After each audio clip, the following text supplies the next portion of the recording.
சூரசம்ஹார நிகழ்வை முன்னிட்டு திருச்செந்தூர் நெல்லை இடையே முன்பதிவில்லா சிறப்பு ரயில் இயக்கப்பட உள்ளதாக தெற்கு ரயில்வே அறிவித்துள்ளது.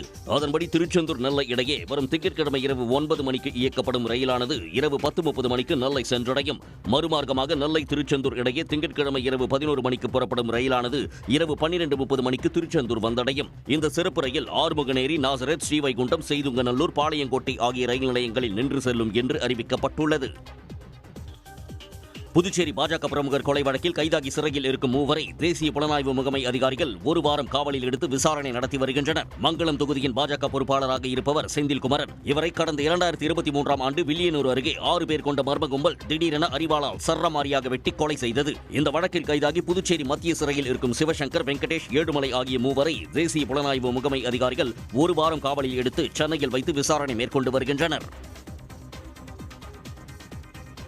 டெல்டா மாவட்டங்களில் மழையால் பாதிக்கப்பட்ட நெல் விவசாயிகளுக்கு உரிய நிவாரணத் தொகையை வழங்க தமிழ்நாடு பாஜக தலைவர் நயினார் நாகேந்திரன் வலியுறுத்தியுள்ளார். தஞ்சை மாவட்டம் ஆலக்குடியில் உள்ள நெல் கொள்முதல் நிலையத்திற்கு சென்று பார்வையிட்ட அவர் நெல் மூட்டைகள் உரிய நேரத்தில் கொண்டு செல்லப்படுகின்றனவா என்பது குறித்து கேட்டறிந்தார். விவசாயிகளுக்கு உடனடி நிவாரணம் வழங்க வேண்டும். எல்லாமே தண்ணீரில் முளைத்திருக்கிற பயிர்களுக்கு ஒரு ஏக்கருக்கு இவ்வளவு தூரம் என்று ஏற்கனவே முன்னால் கொடுத்துருக்காங்க. ஒரு ஏக்கருக்கு சுமார் எவ்வளவு சொல்ல ஒரு சுமார் 50,000 அவர்கள் எவ்வளவு செலவாகும் அந்த தொகையை உடனடியாக வழங்க வேண்டும் என்பதை பாரதிய ஜனதா கட்சியின் சார்பில் நாங்கள் வலியுறுத்துகிறோம். சென்னை உயர்நீதிமன்றம் அருகே வழக்கறிஞர் தாக்கப்பட்ட விவகாரத்தில் இரு தரப்பினரிடமும் விசாரணை நடைபெற்றது. கடந்த 7ஆம் தேதி விசிக தலைவர் திருமாவளவனின் கார் ராஜீவ்காந்தி என்ற வழக்கறிஞரின் இருசக்கர வாகனத்தில் எதிர்பாராத விதமாக மோதியது. அப்போது இரு தரப்பினரிடையே ஏற்பட்ட வாக்குவாதத்தில் வழக்கறிஞர் தாக்கப்பட்டார். இந்த விவகாரத்தில் வழக்கறிஞர் மீதும் விசிகவினர் மீதும் வழக்கு பதிவு செய்யப்பட்டது. இந்த சம்பவம் குறித்து விசாரிக்க பார் கவுன்சில் விசாரணை குழு அமைத்திருந்தது. இந்த நிலையில் எஸ்பிளனேட் காவல் நிலையத்தில் காலையில் வழக்கறிஞர் ராஜீவ்காந்தியிடமும் பிற்பகலில் விசிக வினரிடமும் விசாரணை நடைபெற்றது.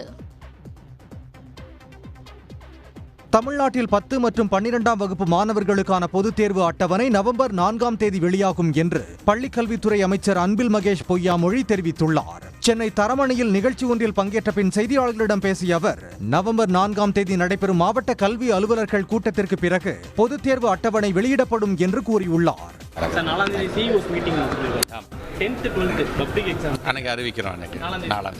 அடுத்த ஆண்டு ஏப்ரல் அல்லது மே மாத தொடக்கத்தில் சட்டப்பேரவை தேர்தல் நடைபெற உள்ளதால் முன்கூட்டியே பொதுத் தேர்வுகளை நடத்தி முடிக்க வேண்டிய நிலை உள்ளது குறிப்பிடத்தக்கது.